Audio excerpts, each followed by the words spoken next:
हमारी कहानी चियान शहर में शुरू होती है और ठीक वैसे ही हम किसी को अपने फोन पर संदेश प्राप्त करते हुए देखते हैं। स्क्रीन की जांच करने वाला व्यक्ति एक सूट में एक आदमी है जो ऐसा लगता है कि उसके पास करने के लिए बहुत सारी चीजें हैं। वह सड़क पर चलते हुए सोचता है कि क्या ये सब कुछ किसी तरह का घोटाला है। टेक्स्ट में कहा गया है कि उसे एक अल्ट्रा यथार्थवादी वीआर गेम के बीटा टेस्ट के लिए चुना गया है, लेकिन वो अकेला नहीं था जिसने निमंत्रण प्राप्त किया था। बहुत से अन्य लोग भी पिंग हो रहे थे। हम एक सुनहरे बालों वाले लड़के को वही संदेश पढ़ डटे हुए देखते हैं। वह भी सोचता है कि यह बस कुछ नया घोटाला रणनीति है और बहुत गुस्से में आ जाता है, लेकिन उसका हेडसेट में एक आवाज उस आदमी को न छोड़ने के लिए कहती है। इसलिए वह अपना हेडसेट वापस पहनता है और अपने दोस्त से कहता है कि उसे एक बहुत अजीब संदेश मिला है। उसके कॉल पर दोस्त ने भी संदेश प्राप्त किया है और उसे नंबर ब्लॉक करने के लिए कहता है। इस बीच कहीं और एक महिला हैरान है कि किसी ने भी निमंत्रण स्वीकार नहीं किया, लेकिन हमारा मुख्य पात्र उसके ठीक बगल में खड़ा है और कहता है कि उसने यह आते हुए देखा था। हमारा आदमी कहता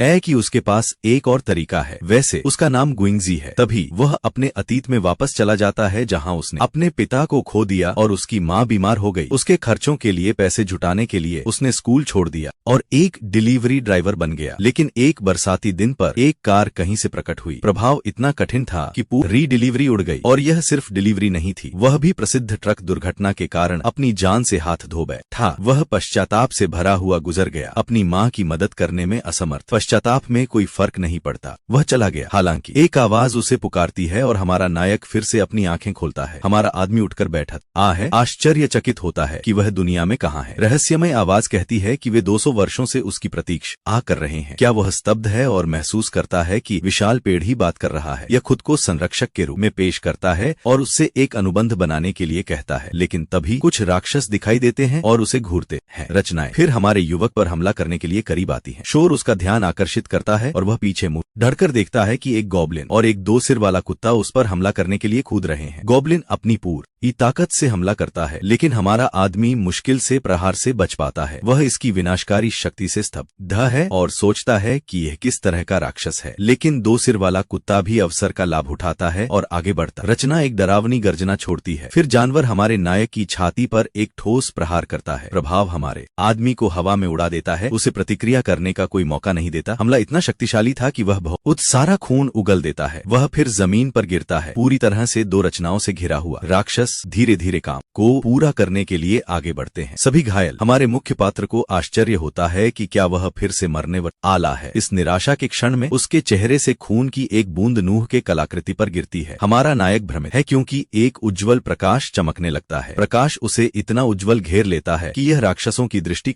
वो भी चकाचौंध कर देता है। फिर एक संदेश दिखाई देता है जिसमें कहा गया है कि नूह का अनुबंध हस्ताक्षरित किया गया है कि प्रकाश पूरी ताकत से फट जाता है, दोनों रचनाओं को उड़ा देता है। ठीक बाद में एक सुंदर सुनहरे बालों वाली महिला उसे बधाई देती है। उसका पहला मिशन 50 ऊर्जा बिंदु अर्जित करने के लिए 2 नायकों की भर्ती करना है। सुंदर महिला फिर कहती है कि यह उसके लिए एक स्वागत उपहार है। इसके साथ एक स्क्रीन दिखाई देती है जिसमें दिखाया गया है कि उसने नेता की पोशाक प्राप्त की है। हमारा नायक कपड़े पकड़ता है और महसूस करता है कि पुरस्कार असली था। वह फिर महिला से पूछता है कि क्या वह पहले उससे बात कर रही थी। वह कहती है कि उसने उसके लिए लंबा इंतजार किया है और खुद को लिलियन के रूप में पेश करती है। सिमिया जनजाति की एक परी लिलियन बताती है कि 500 साल पहले एक सम्राट ने राक्षसों की एक सेना का नेतृत्व या जिसने महाद्वीप को नष्ट कर दिया, लेकिन दुर्भाग्य से निरंतर हार न नायकों को विलुप्त होने के कगार पर ला दिया। सभी को बचाने के लिए पर यो ने खुद को बलिदान कर दिया और नायकों और संसाधनों को एक क्रिस्टल के अंदर सील कर दिया। यह क्रिस्टल छिपा रहा और बढ़ता गया, नाक का पेड़ बन गया। परी फिर बताती है कि हमारा युवक वह है जिसका वे इंतजार कर रहे थे, अनुबंध पर हस्ताक्षर करने और नायकों का नेतृत्व करने के लिए। हमारा आदमी पूछता है कि उसके लिए इसमें क्या है, क्योंकि यह एक खेल नहीं है और वह वास्तव में मर सकता है। लिलियन बताती है कि दुश्मन सम्राट के पास एक खजाना है जो कोई भी इच्छा पूरी कर सकता है। मुस्कुराते हुए वह करीब आती है और उसे आश्वस्त करती है कि वह जो चाहेगा वो हो सकता है। हमारा मुख्य पात्र स्तब्ध है और सोचता है कि क्या यह सब असली है। उसकी क्षण वह तय करता है कि वह अभी उस पर भरोसा करेगा, बस इस दुनिया में जीवित रहने की कोशिश करने के लिए। वह बताती है कि उसे नायकों के शरीर में अपनी चेतना स्थानांतरित करने के लिए मानवों से अनुमति की आवश्यकता है और उसे बस किसी भरोसेमंद व्यक्ति को निमंत्रण भेजने की जरूरत है। तभी एक हरी रोशनी उसे घेर लेती है और वह कार्य पूरा करने के लिए 50 ऊर्जा बिंदु प्राप्त करता है। एक एक उज्जवल हरी रोशनी एक पेड़ की जड़ से बहुत ई है। वह कहती है कि अब उसके पास उच्च स्तरीय वस्तुओं के लिए विनिमयकरण ए के लिए पर्याप्त ऊर्जा है। इसलिए हमारा आदमी पुरस्कारों का दावा करण ए के लिए जादुई चक्र के पास जाता है। करीब आते हुए वह पेड़ से निकला ए वाली उज्जवल रोशनी को छूता है। एक बधाई स्क्रीन दिखाती है कि उसने एक तलवार, एक नक्शा और 2 रोटियां जीती हैं। ठीक बाद में आइटम उसके सामने प्रकट होते हैं। एक उज्जवल रोशनी में लिपटे हुए आरएमसी फिर नए गियर को पकड़ता है जो अभी सामने आया है। स्क्रीन से पता चलता है कि लोहे की तलवार में 10 हमला शक्ति है और कोई नहीं जानता कि आगे क्या होगा। विशेष गुण, दूसरे शब्दों में कोई उच्च स्तरीय आइटम नहीं, बस एक शुरुआती किट। वह सोचता है कि तलवार थोड़ी कमजोर है, लेकिन कम से कम अब उसके पास लड़ने के लिए एक हथियार तो है। लिलियन फिर उसे एक नया मिशन देती है,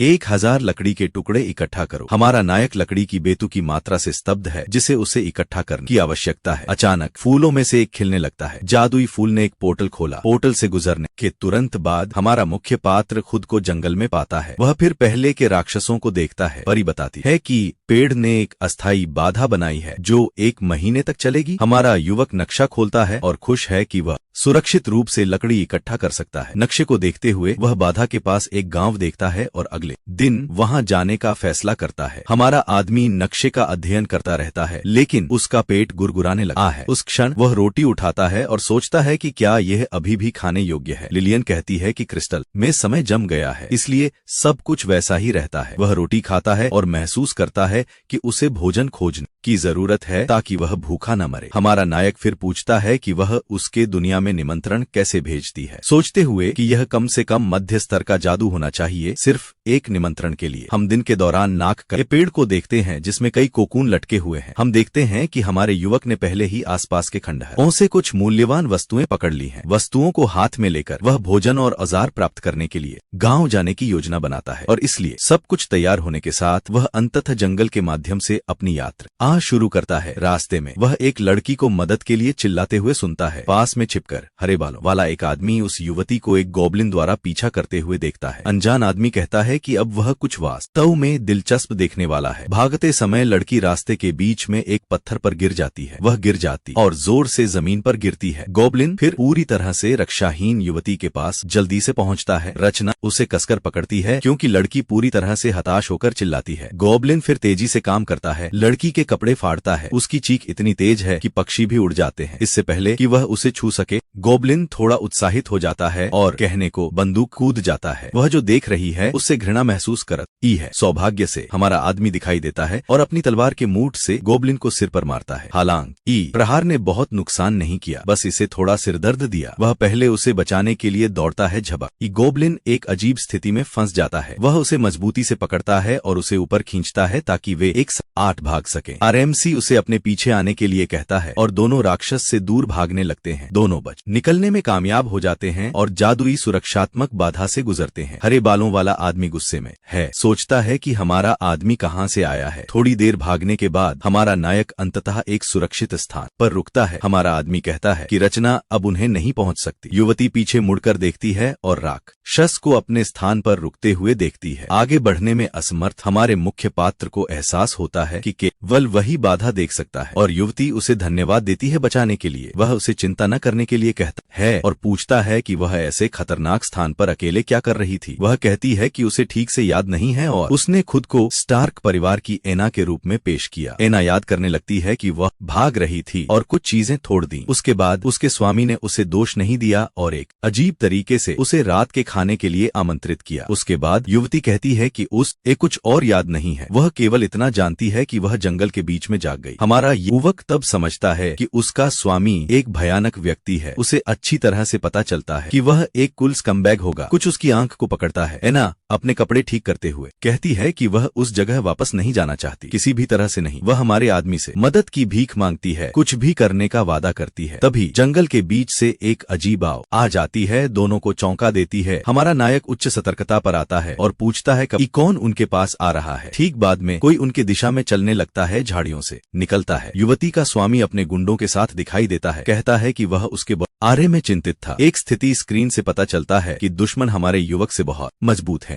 हमारा मुख्य पात्र एहसास करता है कि वे प्रशिक्षित हैं और उसके पास उनके खिलाफ कोई मौका नहीं है। गुंडा, जो एक चिया पेटेड जैसा दिखता है, हमारे आदमी को धन्यवाद देता है और पूछता है कि वह कहां से आया है और वहां क्या कर रहा है। हमारा युवक कहता है कि वह पास के खंडहर से आया है और शहर में कुछ आइटम व्यापार करने जा रहा है। स्वामी को यह अजीब लगता है क्योंकि खंडहर रहने योग्य नहीं है। वह फिर कहता है कि उससे मिलकर खुशी हुई और हमारे आदमी को उनके साथ चलने के लिए आमंत्रित करता है। एक संकेत के साथ दो गुंडे युवती को वापस लेने के लिए आगे बढ़ते हैं। वे उसे जबरन पकड़ते और हमारा नायक माफी मांगता है कि वह मदद नहीं कर सकता। एना हमारे युवक को एक उदास अभिव्यक्ति के साथ देखती है। हमारा नायक फिर वादा करता है कि वह उसे भागने में मदद करने का तरीका ढूंढेगा और तभी एक खोज 50 अंक के पुरस्कार के लिए युवती को बचाने के लिए पॉपअप होती है। दीवार के ऊपर एक गार्ड एक समूह को आते हुए देखता है। फिर एना को ले जाने वाला समूह महल के पास पहुंचता है। सुनहरे बालों वाला आदमी चिल्लाता है कि उन्हें पुल नीचे करने के लिए कहता है क्योंकि मास्टर स्टार्क वापस आ गया है और चेन चलने लगती है और गेट नीचे आने लगता है। ड्रॉब्रिज फिर जमीन पर गिरता है। धूल का एक विशाल बादल उड़ाता है। गार्ड उनका स्वागत करता है और पूछता है कि जब वे बाहर थे तो चीजें कैसी रहीं। उसके चेहरे पर मुस्कुराहट के साथ हरे बालों वाले स्वामी का कहना है कि जैसा कि वे देख सकते हैं उन्होंने लड़की को ढूंढ लिया। सुनहरे बालों वाला आदमी युवती को भागने देने के लिए माफी मांगता है और हरे बालों वाले स्वामी का कहना है कोई बात नहीं। विवेक पूर्वक स्वामी उसे एक चांदी का सिक्का देता है और हमारे मुख्य पात्र को एहसास होता है कि पूरी चीज एक सेटअप थी। वे पेलिकन टाउन में प्रवेश करते हैं और सभी निवासी अपने स्वामी की वापसी का स्वागत करते हैं। वह भीड़ को हाथ हिलाकर धन्यवाद देता है। यह देखकर हमारे आदमी को लगता है कि स्वामी काफी लोकप्रिय लगता है, लेकिन न करीब से देखने पर वह देखता है कि हर किसी के चेहरे पर खुशामद की मुस्कुराहट है। मास्टर चिया पेटेड स्टार्क फिर अचानक गहरी सांस लेता है। उस क्षण वह अचानक थप्पड़ मारने के लिए तैयार हो जाता है। बिना चेतावनी के स्वामी एना को चेहरे पर थप्पड़ मारता है और भागने के लिए उसे चिल्लाता है। हमारा नायक गंभीर और गुस्से भरे नजरिए से देखता। ग्रामीण थप्पड़ की प्रशंसा करते हैं, कहते हैं कि लड़की नालायक है और इससे भी बदतर का हकदार है। चियापेट फिर अपने गुंडों को एना को ले जाने और उसके साथ खेलने के लिए कहता है जैसा वे चाहते हैं। दो बुरे लोग शैतानी मुस्कुराहट के साथ सहमत होते हैं। स्थिति देखकर हमारा युवक बीच में बोलता है और उन्हें इंतजार करने के लिए कहता है। वह फिर अपनी तलवार निकालता है और उन्हें युवती पर एक भी उंगली न लगाने की चेतावनी देता है। वह फिर अपनी तलवार उनके ओर इशारा करता है। गुंडा गुस्से में आता है और पूछता है वह कौन है जो उनके काम में हस्तक्षेप कर रहा है। हमारा आदमी फिर अपनी जेब में कुछ निकालने के लिए हाथ डालता है। इसके साथ वह एक नीला रत्न पकड़ता है और पूछता है कि क्या वे इसे पहचानते हैं। गुंडा हंसता है और कहता है कि वह किसी यादृच्छिक पत्थर से मूर्ख नहीं बनेगा, लेकिन भीड़ में एक बौना वस्तु को पहचानता है और कहता है कि यह वेलियर का पत्थर है। बौना फिर मास्टर को चेतावनी देने के लिए बेताब होकर दौड़ता है। वह उसके कान में कुछ फुसफुसाता है और स्वामी स्थिति को समझता है। बौने की सलाह के बाद वह पत्थर की कीमत समझता है। हमारा आदमी कहता है कि चूंकि स्वामी पत्थर की कीमत जानता है, वे एक सौदा कर सकते हैं। वह प्रत्येक रत्न के लिए 5 सोने के सिक्कों के बदले में एना की स्वतंत्रता की पेशकश करता है। भीड़ स्तब्ध है। एक व्यक्ति कहता है कि वे एक साल में 5 सोने के सिक्के भी नहीं कमाते हैं। गुंडा गुस्से में आता है और हमारे आदमी को अपनी जगह जानने के लिए कहता है क्योंकि वह कुछ नहीं जानता। स्वामी कहता है कि वह वैसे भी लड़की से तंग आ गया है, लेकिन उसके बदले में 200 सोने के सिक्के मांगता है। हमारा युवक प्रस्ताव स्वीकार करता है, लेकिन 15 दिनों की समय सीमा मांगता है और उन्हें उसे छूने की चेतावनी देता है। स्वामी फिर सौदा स्वीकार करता है और जिम लेता है। हमारे मुख्य पात्र को चेतावनी देता है कि अगर वह अपना वादा नहीं निभाता है तो उसे इसका पछतावा होगा। हरे बालों वाला आदमी बौने को हमारे आदमी को अपनी दुकान में ले जाने और देखने के लिए कहता है कि उसे क्या चाहिए। बौना फिर हमारे नायक को शहर की सड़कों से होकर अपने पीछे आने के लिए कहता है। वे दुकान में प्रवेश करते हैं और हमारा मुख्य पात्र खड़ा रहता है जबकि बौना काउंटर पर दौड़ता है। एक आवर्धक कांच के साथ बौना रत्न का विश्लेषण करता है और पुष्टि करता है कि यह वस्तुओं के खजाने से वीरता का पत्थर है। आरएमसी फिर पूछता है कि पुस्तक पत्थर का वर्णन कैसे करती है, क्योंकि उसे नाम पर इच्छित लगता है। बौना फिर मुड़ता है और एक अलमारी से एक पुरानी पुस्तक पकड़ता है। वह पुस्तक खोलता है और 400 साल पहले के आखिरी नायक के बारे में पढ़ने लगता। नायक पर हमला किया गया था और उसका क्रिस्टल टूट गया था जो दुनिया भर में इखर गया। पुस्तक बताती है कि जिसने भी क्रिस्टल के टुकड़े पाए उसने विशेष क्षमताएं प्राप्त की। जहाँ भी टुकड़े हैं राक्षस इकट्ठा होते हैं, यही कारण है कि वह एकमात्र नायक बन गया। हमारा मुख्य पात्र फिर एहसास करता है कि यह जानकारी वही है जो उसने पहले प्राप्त की थी और वह विचारशील हो जाता है। वेलियर के पत्थरों के बारे में कहानी की पुष्टि करता है। बोना बताता है कि पुस्तक के लेखक सम्राट आर्थर थे जिन्होंने पत्थरों का नाम रखा था। हमारा आदमी आर्थर नाम सुनकर आश्चर्यचकित हो जाता है। अचानक हमारे मुख्य पात्र को एकाएक असहनीय सिरदर्द से चिल्लाने लगता है। हमारा युवक सोचता है कि क्या दर्द आर्थर नाम सुनने से आए और बोना चिंतित दिखता है। हमारा मुख्य पात्र दर्द को नजरअंदाज करता है और ने से अपने आइटम का मूल्यांकन करने के लिए कहता है ताकि वह उन्हें भोजन और औजारों के लिए व्यापार कर सके। लेन देन पूरा हो जाता है और पेलिकन टाउन पर सूरज डूबने लगता है। बाहर बोना उसे सूचित करता है कि सब कुछ गाड़ी पर लद गया है और हमारा आदमी उसे मदद के लिए धन्यवाद देता है। बोना फिर सुझाव देता है कि वह शहर में रात बिताए क्योंकि राक्षस रात के बाद अधिक सक्रिय हो जाते हैं। हालांकि हमारा नायक उसे चिंता न करने के लिए कहता है क्योंकि उसके पास अपनी जेब में अपनी छालें हैं। इसके साथ हमारा युवक अपनी गाड़ी में बैठता है और बोने को अलविदा कहता है जो उसे सुरक्षित यात्रा की शुभकामनाएं देता है। लड़के को जाते हुए देखकर बोना युवक की हिम्मत पर टिप्पणी करता है और प्रभावित लगता है। अचानक स्वामी प्रकट होता है और बोने को चौंका देता है। स्वामी पूछता है कि क्या पत्थर असली। घबराहट में बोना उसे आश्वस्त करता है कि रत्न प्रामाणिक है और पुस्तकों में दिए गए विवरण से हर विवरण मेल खाता है। फिर हरे बालों वाला आदमी बोने को शमन को पत्थर अनुष्ठान तैयार करने के लिए सूचित करने के लिए कहता है। बोना फिर पूछता है कि क्या उसे महापौर को सूचित करना चाहिए कि रत्न के जागरण को कौन आप्त करेगा। एक दुष्ट मुस्कुराहट के साथ स्वामी कहता है कि विकल्प स्पष्ट है क्योंकि वह खुद शक्ति प्राप्त करेगा। इतने में आरएमसी अपने रास्ते पर आगे बढ़ता रहता है और कुछ नाइट्स को अपने पास से गुजरते हुए देखता है। हमारा आदमी पीछे मत उड़कर शहर के निवासियों के बारे में सोचता है। आरएमसी देखता है कि नाइट्स निशान से ढके हुए हैं और उनमें से एक को उठाकर ले जाया जा रहा है। एक युवक महापौर का पास दौड़ता है और उसे सूचित करता है कि मास्टर स्टार्क ने जो वे ढूंढ रहे थे वह प्राप्त कर लिया है। वह फिर बताता है कि रत्न एक अज्ञात युवक से आया है जिसके एक काले बाल हैं। महापौर गंभीर अभिव्यक्ति प्राप्त करता है और कहता है कि उन्हें हमारे नायक को खोजने की जरूरत है। हालांकि हमारा आदमी अपनी गाड़ी के साथ पहले ही दूर जा चुका है। वह सुरक्षित रहने के लिए जंगल में प्रवेश करता है। वह सोचता है कि जैसे ही वह जंगल की बाधा पार कर लेगा वह सुरक्षित हो जाएगा। अचानक घोड़ा कुछ चिपचिपे पर कदम रखता है। आश्चर्यचकित और भ्रमित अचानक कई अजीब राक्षस उसकी दिशा में कूद पड़ते हैं। अपनी आंखें चमकते हुए हमारा युवक सोचता है कि वे अजीब रचनाएं क्या हैं। एक सिस्टम स्क्रीन प्रकट होती है और राक्षसों की पहुंच आन पफ पफ के रूप में करती है जो अपने शिकार को खा जाते हैं। रचनाएं घोड़े पर हमला करती हैं। हमारे मुख्य पात्र को गाड़ी से गिरा देती हैं। हमारा आदमी एहसास करता है कि स्थिति खराब है क्योंकि गाड़ी में आइटम खा लिए जाएंगे। रचनाएं फिर घोड़े पर हमला करती हैं जो लगातार हिनहिनाता है। मुख्य पात्र गुस्से में है क्योंकि उसने उस घोड़े पर एक पूरा सोने का सिक्का खर्च किया था। वह फिर हमला करता है। अपनी तलवार से रचनाओं पर कई प्रहार करता है। हालांकि रचनाएं रबर की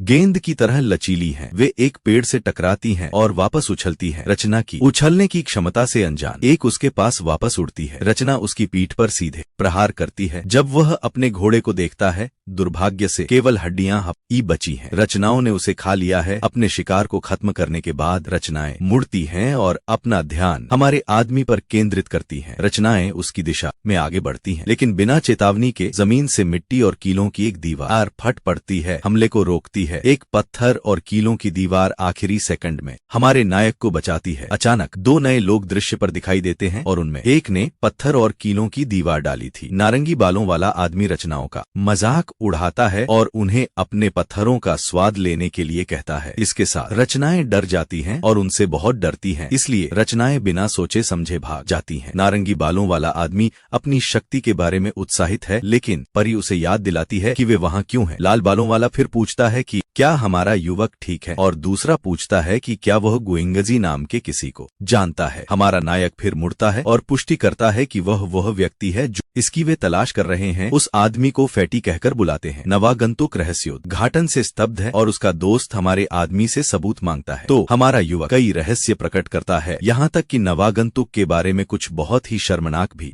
ओ स्तब्ध है और उससे रुकने की भीख मांगता है। उसका दोस्त हमारे मुख्य पात्र को बड़ी ताकत और खुशी के साथ गले लगाता है। आखिरकार उसे ढूंढने पर अचानक एक जोरदार आवाज जंगल में गूंजती है, पक्षियों को चौंका देती है जो उड़ जाते हैं। फैटी शोर के बारे में पूछता है और हमारा युवक कहता है कि यह खून से आकर्षित राक्षस हैं। हमारे मुख्य पात्र ने अपने नए मजबूत दोस्तों को गाड़ी खींचने और उसका अनुसरण करने के लिए कहता है। सुरक्षित स्थान पर पहुंचने पर हमारा आदमी रहस्यमय पेड़ पर फूलों की गिनती शुरू करता है। वह फिर मुस्कुराते हुए देखता है कि 2 नए लोग उसके समूह में शामिल हो गए हैं। लाल आलों वाला थकान की शिकायत करता है और खेल की यथार्थवाद पर टिप्पणी करता है, जबकि हमारा नायक लिलियन को बुलाता है। हमारा आदमी फिर लाल बालों वाले से पूछता है कि क्या उसने आने पर एक परी लड़की देखी, लेकिन आदमी किसी को देखने से इनकार करता है। हमारा युवक चिंतित हो जाता है और समझ नहीं पाता कि परी लड़की कहाँ जा सकती है। अचानक जंगल में एक उज्जवल प्रकाश चमकता है और हमारा मुख्य पात्र पूछता है कि क्या उसके दोस्तों ने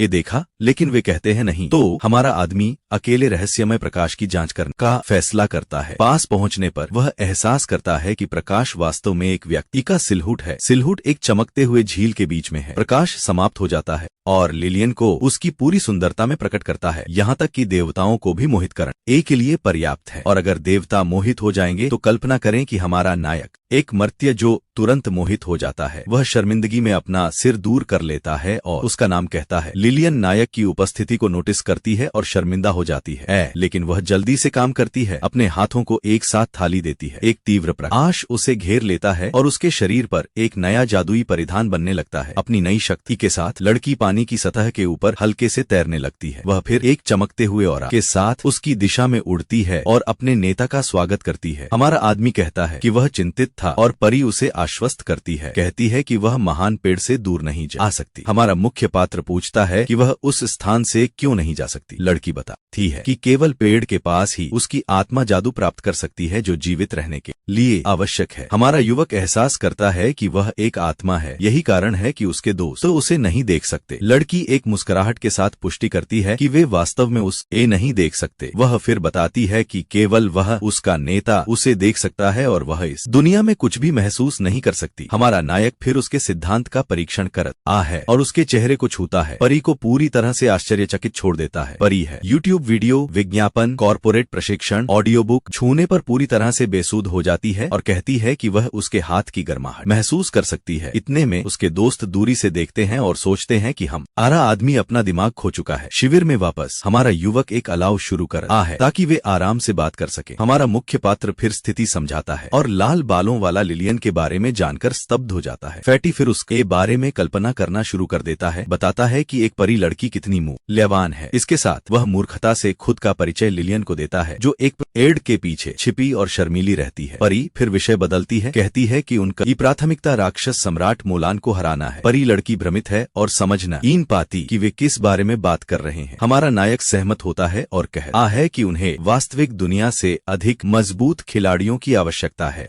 इस आदमी विचार से उत्साहित हो जाता है और कहता है कि वह अधिक लोगों को भर्ती करने के लिए खेल को बढ़ावा देगा। लेकिन हमारा युवक बताता है कि यह इतना आसान नहीं है क्योंकि उन्हें पहले शहर का पुनर्निर्माण करने की आवश्यकता है। परी फिर पूछती है कि अगर वे सम्राट को हराने और क्रिस्टल प्राप्त करने में कामयाब हो जाते हैं तो वे क्या इच्छा करेंगे। वह हमारे आदमी को उसकी माँ की याद दिलाती है, पूछती है कि क्या वह उसे ठीक करने का चयन करेगा या अपनी दुर्घटना से खुद को बचाएगा। हमारा नायक बिना हिचकिचाहट के जवाब देता है कि शुरुआत से ही उसकी एकमात्र पसंद हमेशा उसकी माँ को ठीक करना रही है। उसका दोस्त निर्णय के बारे में चिंतित है, लेकिन परी कहती है कि वे हमारे युवक को उसकी इच्छा प्राप्त करने में मदद करेंगे। हमारा आदमी उनके लिए धन्यवाद देता है और उसके दोस्त दाई लेते हैं, उल्लेख करते हैं कि उन्हें कक्षा में जाना है लेकिन अगले दिन वापस आएंगे। इसके साथ महान पेड़ के जादुई फूल बंद हो जाते हैं, उन्हें खेल से बाहर ले जाते हैं। हम गांव में एक विशाल घर देखते हैं, कोई वेलियर पत्थर को संभाल रहा है। महापौर मांग करता है कि मास्टर चिया पेटेड स्टार्क नायक समारोह के लिए पत्थर सौंप दें। वह तर्क देता है कि पत्थर उसके परिवार का है और या तो वह या उसका बेटा इसे प्राप्त करना चाहिए। वह पत्थर सौंपने से इनकार करता है कहता है कि उसने इसे प्राप्त करने के लिए बहुत पैसा खर्च किया है। सुनहरे बालों वाला आदमी सैनिकों को घेर लेता है और वह उस पर शहर के संविधान की अवहेलना करने का आरोप लगाता है। अचानक कई नागरिक कमरे में फट पड़ते हैं। महापौर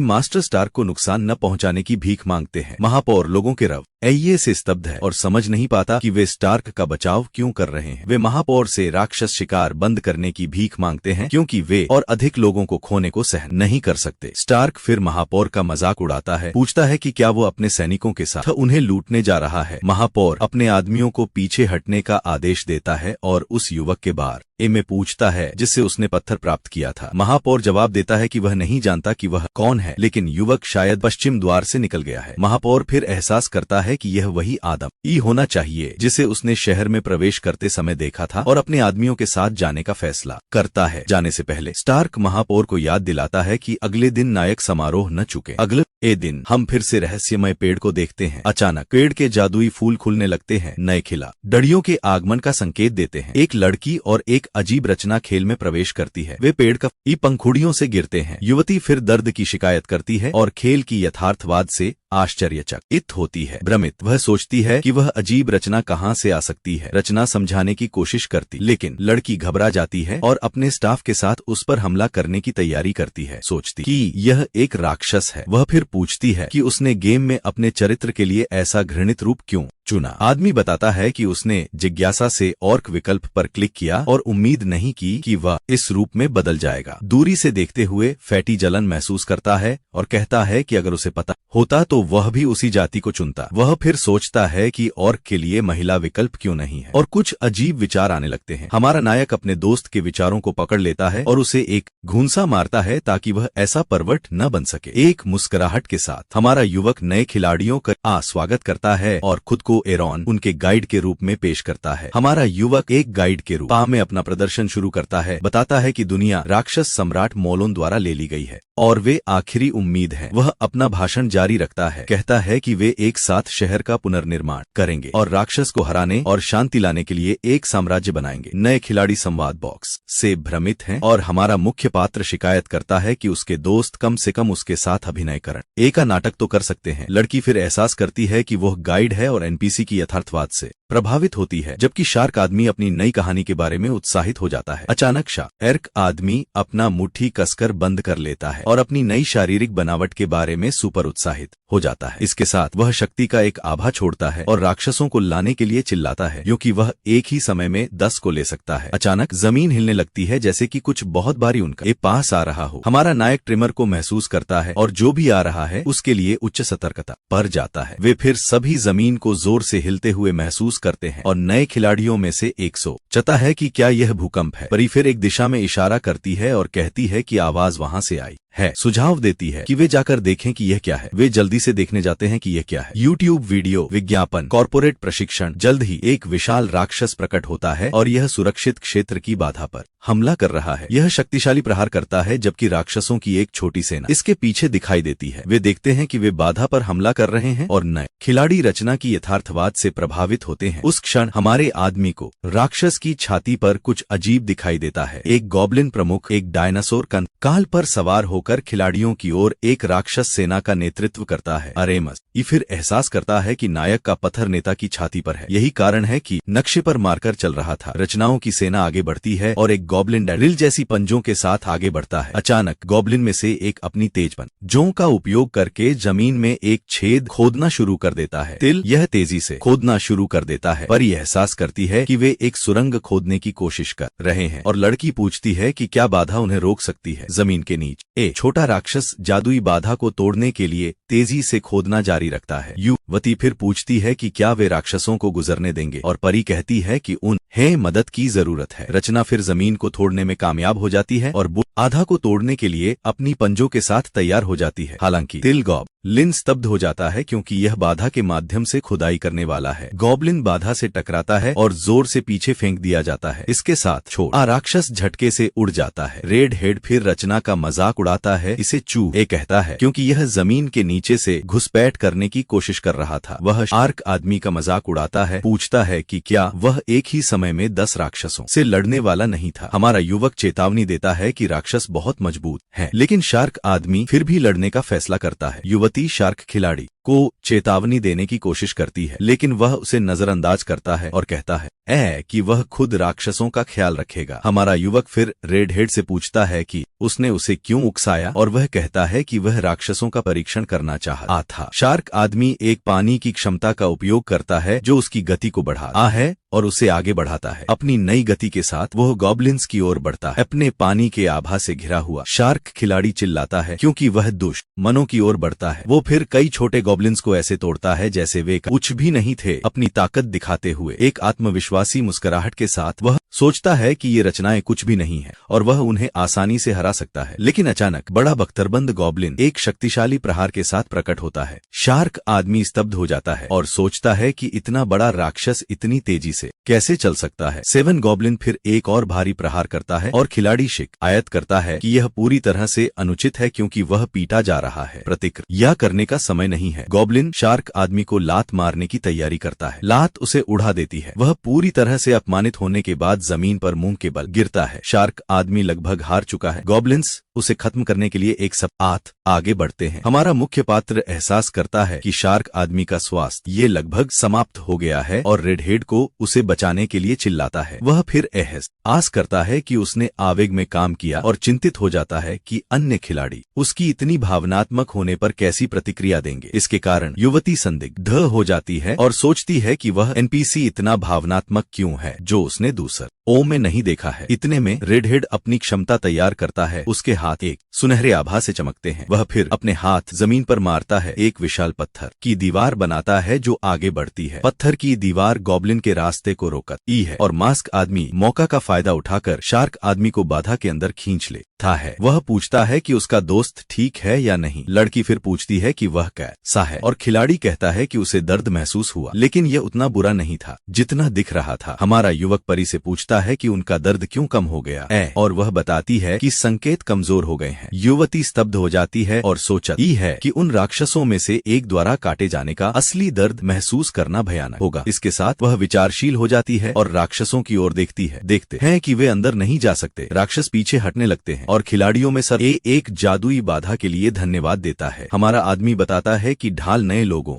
के लिए एक सुरक्षा है, लेकिन चेतावनी देता है कि यह 20 दिनों में गायब हो जाएगा। मुख्य पात्र फिर प्रस्ताव करता है कि वे सभी एक शहर बनाने के लिए टीम में शामिल हों और उन्हें 250 लॉग इकट्ठा करने का मिशन देता है। युवती मैनुअल श्रम करने की शिकायत करती है, लेकिन रेडहेड उत्साहित हो जाता है और सभी को पेड़ काटकर अमीर बनने के लिए बुलाता है। इतने में एक रात सवार शहर के माध्यम से जल्दबाजी में गुजरता है, जैसे कि वह बहुत जल्दी में हो। एक बड़ी इमारत पर पहुंचने पर वह अपने पिता के लिए चिल्लाता है। समय बर्बाद किए बिना युवक अपने हाथ दरवाजे पर रखता है और इसे बड़ी ताकत से खोलता है। युवक फिर कमरे में फट पड़ता है और घोषणा करता है कि स्टार्क परिवार पहले से ही एक नायक समारोह तैयार कर रहा। वह सुझाव देता है कि वे सैनिकों को ले जाएं और नियमों को तोड़ने के लिए ये प्रतिद्वंद्वी परिवार को मिटा दें। लेकिन उसके पिता बताते हैं कि नियम अब कुछ भी नहीं है क्योंकि अधिकांश लोग पहले से ही स्टार्क के पक्ष में। इसके अलावा वह कहता है कि अब लड़ना एक गलती होगी क्योंकि उसके ओपन सैनिक भी गद्दारों से भरे हुए हैं। विनाशकारी बेटा अपने घुटनों पर गिर जाता है और सोचता है कि उन्होंने जो कुछ भी किया वो व्यर्थ था क्योंकि उनके प्रतिद्वंद्वी उन्हें माफ नहीं करेंगे। पिता उसे डांटता है और उसे याद दिलाता है कि सही और गलत हमेशा स्पष्ट नहीं होते हैं। इस जटिल दुनिया में वह बताता है कि एक और भी मजबूत राक्षस सेना आ रही है और नायकों के बिना शहर नष्ट हो जाएगा। महापौर फिर घुटने टेकता है और पूछता है कि क्या उसका बेटा उसके साथ इस लड़ाई में सब कुछ दांव पर लगाने को तैयार है। आंखों में दृढ़ संकल्प के साथ युवक स्वीकार करता है और कहता है कि वह अपने पिता का अग्नि में भी पालन करेगा। गर्वित आदमी कहता है कि यह एक बाल के माँ की भावना है और उसे वफादार सैनिकों को इकट्ठा करने के लिए कहता है। पेड़ पर वापस हम अपने नायकों को पेड़ काटते हुए देखते हैं। लड़की जादू का उपयोग करती है जबकि शार्क आदमी पेड़ को काटने के लिए पानी के एक जेट का उपयोग करता है। अचानक रेडहेड चमकता है और स्तर बढ़ाता है। महसूस करता है कि वह मजबूत हो गया है, जबकि युवती सोचती है कि क्या पेड़ काटने से अनुभव मिलता है। शार्क आदमी फिर समझता है कि क्या हुआ और कहता है कि उसने पहले कुछ अजीब महसूस किया था लेकिन नहीं जानता था कि यह क्या था। हालांकि उत्साह अल्पकालिक है क्योंकि उनके पेट भूख से गड़गड़ाने लगते हैं। थके हुए मास्क आदमी शिकायत करता है कि खेल में एक भूख मीटर है जो उसके स्वास्थ्य को कम करता है। फिर हमारा नायक अपने कुल्हाड़ियों को एक साथ जोड़ता है और वह सभी को बुलाता है, घोषणा करता है कि भोजन परोसे जाने के लिए तैयार है। आंखें खुशी से चमकते हुए खिलाड़ी अपने प्रिय एनपीसी के आगमन का जश्न मनाते हैं, बिल्कुल सही समय पर। इसके साथ वे भूखे होकर भोजन की ओर दौड़ते हैं, लेकिन हमारा मुख्य पात्र उन्हें एक पल रुकने के लिए कहता है। वह बताता है कि पहला भोजन मुफ्त है, लेकिन उसके बाद उन्हें जीवित रहने के लिए शिकार करना होगा। हमारा आदमी फिर झुकता है और खिलाड़ियों को देने के लिए बैरल से भोजन निकालता है। हालांकि रोटी को देखते ही वह स्तब्ध हो जाता है और सोचता है कि यह सड़ा हुआ क्यों दिखता है। वह सोचता है कि भोजन बहुत आसानी से खराब हो जाता है बिना रेफ्रिजरेटर के और उसे चीजों को संरक्षित करने का तरीका ढूंढना होगा, लेकिन अभी वे इसे बर्बाद नहीं कर सकते। इसलिए हमारा मुख्य पात्र रोटी को मास्क पहने खिलाड़ी की ओर फेंकता है, जो भ्रमित हो जाता है जब वह देखता है कि एक टुकड़ा गायब है और पूछता है कि क्या किसी ने एक काट लिया। हमारा युवक एक बहाना बनाता है, कहता है कि रोटी परिवहन के दौरान दब गई, लेकिन मास्क आदमी कहानी पर संदेह कर है, लेकिन रेड हेड परवाह नहीं करता और इसे वैसे भी खाता है। सोचता है कि यह सिर्फ एक खेल है, जबकि हमारा आदमी उसकी आशावादी प्रकृति का अवलोकन करता है। शहर में एक घोड़ा तेजी से दौड़ता है। हम देखते हैं कि ये महापौर के नाइट्स हैं जो उच्च गति से सवार कर रहे हैं, शहर छोड़ने की कोशिश कर रहे हैं। महापौर फिर चिल्लाता है कि द्वार खोले, क्योंकि उसका दस्ता एक महत्वपूर्ण मिशन पर जा रहा है। हालांकि शहर के रक्षकों में से एक उसे रोकता है, कहता है कि लॉर्ड स्टार्क के आदेश के अनुसार समारोह के दौरान कोई भी नहीं जा सकता। गुस्से में महापौर का बेटा पूछता है कि वह कौन है जो महापौर के आदेशों की अवहेलना करता है और उसे मोहर दिखाता है। युवा रईस फिर धमकी देता है कि वह द्वार खोलने के लिए बल का उपयोग करेगा और गार्ड वस्तु को काउंट की मोहर के रूप में पहुंचाता है। उस मोहर की शक्ति से पूरी तरह से आतंकित यादृच्छिक गार्ड टावर में अपने साथी को द्वार खोलने के लिए चिल्लाता है। खैर, नायक समारोह पहले से ही शहर के केंद्र में एक वेदी पर तैयार किया जा रहा है। जल्द ही एक सैनिक लॉर्ड स्टार्क के पास दौड़ता है और उसे सूचित करता है कि महापौर ने काउंट की मोहर ली है और शहर से भाग गया है। लेकिन स्टार्क चिंतित नहीं लगता और समारोह अनुष्ठान शुरू करने का आदेश देता है, क्योंकि महापौर बहुत दूर नहीं जा पाएगा। खिलाड़ियों के साथ वापस जंगल अब साफ हो गया है और उनमें से एक जिज्ञासु लगता है। वे अपने इन गेम नामों पर टिप्पणी करते हैं। रीड हेड फिर खुद को एक टूटे हुए कॉलेज छात्र के रूप में परिचय देता है जिसका नाम घोसाई है, लेकिन लड़की सोचती है कि असली नामों का उपयोग न करना बेहतर है। युवती फिर बताती है कि वह एक स्ट्रीमर है और उसका इन गेम नाम मोची नोमाची होगा। इसके साथ सफेद बालों वाली परी खुद को युआन के रूप में परिचय देती है और लड़की सोचती है कि वह बहुत ठंडा और दूर लगता है। शार्क आदमी के लिए वह स्लैशिंग विंड शार्क नाम चुनता है और हमारा युवक सोचता है कि ये एक नाम की तरह लगता है जो एक छोटा बच्चा लेकर आएगा। फिर लड़की पूछती है कि क्या खेल में खाना खाने से वास्तविक जीवन में भूख मिटती है, और शार्क आदमी वास्तविक जीवन में